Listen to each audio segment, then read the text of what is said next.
Hi everyone, इस economic knowledge में आइए स्वागत है। आज हम बात करेंगे रिलायंस पावर की। पावर सेक्टर की कंपनी है। चलिए शुरू करते हैं। पहले हम समझ लेते हैं रिलायंस पावर कंपनी का ओवरव्यू है क्या। ये एक पावर सेक्टर लीडिंग कंपनी है। अब बात की जाए इसकी प्रेजेंस की, तो इसकी प्रेजेंस है वेस्टर्न में, नॉर्थर्न में और नॉर्थ ईस्ट इंडिया में। एंड ये आल्सो डेवलप करती है, कंस्ट्रक्ट करती है और ऑपरेट करती है मैनी पावर सेक्टर में जो भी प्रोजेक्ट आते हैं उन सब पे ये वर्क भी करती है। तो ओवरऑल देखा जाए कि कंपनी, फिर देखते हैं इसका कुछ विज़न है। हर कंपनी की तरह इसके भी विज़न है, इसके भी मिशन है।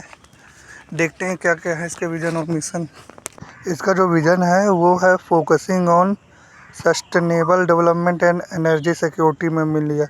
और कंपनी का एम है कि 2030 तक का इसे हर हाल में 30 गीगावाट की कैपेसिटी बिल्ड करनी है, जो कि हेल्प करेगा रिड्यूसिंग द कार्बन फुटप्रिंट। बात की जाए मिशन की, तो रिलायंस पावर। और बात की जाए इसके गोल की, तो मेनली यहाँ पे मैंने 3 कैटेगरी में इसको क्लासीफाई किया है गोल।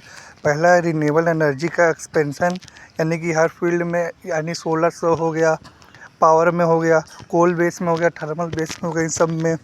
फिर है डेप्ट रिडक्शन एंड फाइनेंशियल स्टेबिलिटी, यानी कि जो बोरोइंग की है, जो लोन लिया है उनका पैसा चुका के जो अपनी फाइनेंशियल पोजीशन है उसको स्ट्रॉन्ग करना।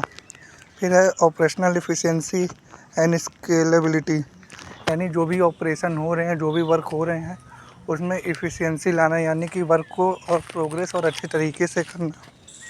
फिर बात कर लेते हैं कुछ हर बिजनेस का, इसके भी कुछ बिजनेस प्लान है जो कि इन्हें फ्यूचर में एग्जीक्यूट करेंगे और जो भी प्रेजेंट टाइम में भी चल रहा है। देखते हैं कुछ business plan.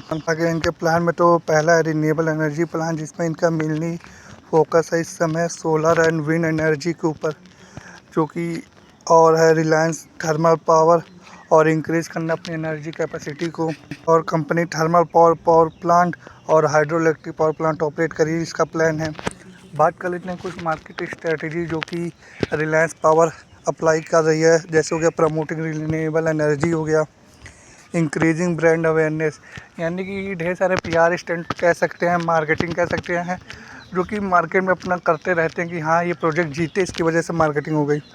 Targeting diverse customer segment, यानी हर सेगमेंट को टारगेट करके चलती है।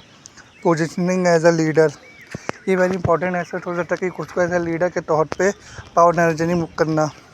फिर ओवरव्यू करते हैं फाइनेंशियल स्टेटमेंट की, तो देखते हैं। रेवेन्यू की बात करें तो 8,419 करोड़ हुए थे, जिसमें से नेट इनकम आई थी 228 करोड़ के ऊपर। और प्रोजेक्ट की बात करें तो जैसे शासन अल्ट्रा मेगा पावर प्रोजेक्ट है, लगभग 4,000 मेगावाट का मध्य प्रदेश में इनका बन रहा है। और रोज़ा पावर प्लांट है जो कि 1200 मेगावाट प्लांट है इनका उत्तर प्रदेश में। और बिटूनी पावर प्लांट है जो कि महाराष्ट्र में है। रिसेंट की कुछ डेवलपमेंट की बात करें तो रिलायंस पावर ने प्रेफरेंस शेयर के तहत इक्विटी रेस की है, यानी मनी रेस की है, लगभग 1524 करोड़, यानी प्रोजेक्ट को फंड करने के लिए। और फिर फर्दर बात करें कि कंपनी ने अपना डेप्ट सेटलमेंट के लिए किया है लगभग 4,000 करोड़ का डेप्ट, जो कि विदर्भा से था। बात करते हैं टीम की, तो जैसे जानते हैं चेयरमैन हो गया अनिल अंबानी, और जो चीफ एग्जीक्यूटिव डायरेक्टर हैं वो है के राजागोपाल। और बात की जाए चीफ फाइनेंशियल ऑफिसर की, तो है अक्षय सिंगला है, और CEO executive director Neeraj Pareek. ये सब कुछ टीम मेंबर हैं जो कि लीडिंग रोल करते हैं। फिर फ्यूचर प्लान करते हैं, जैसे था कि रिन्यूएबल एनर्जी एक्सपेंशन हो गया, और एक अभी न्यू इमर्जिंग मार्केट खोल ली जैसे सोलर पैनल की मैन्युफैक्चरिंग का, तो उसमें इंटर करने का है। और बात की जाए कि जो गवर्नमेंट है वो बहुत ज़्यादा फोकस कर रही है हाइड्रोजन से रिलेटेड, तो इनका प्लान है कि ये ग्रीन हाइड्रोजन के प्रोडक्शन में भी फोकस करें, इनका यही प्लान है। तो यहाँ तक देखने के लिए आपको धन्यवाद ही कहूँगा मैं। अगर कोई भी इशू या कोई प्रॉब्लम है तो आप मुझे ईमेल पे कांटेक्ट कर सकते हैं। तो अभी के लिए इतना ही।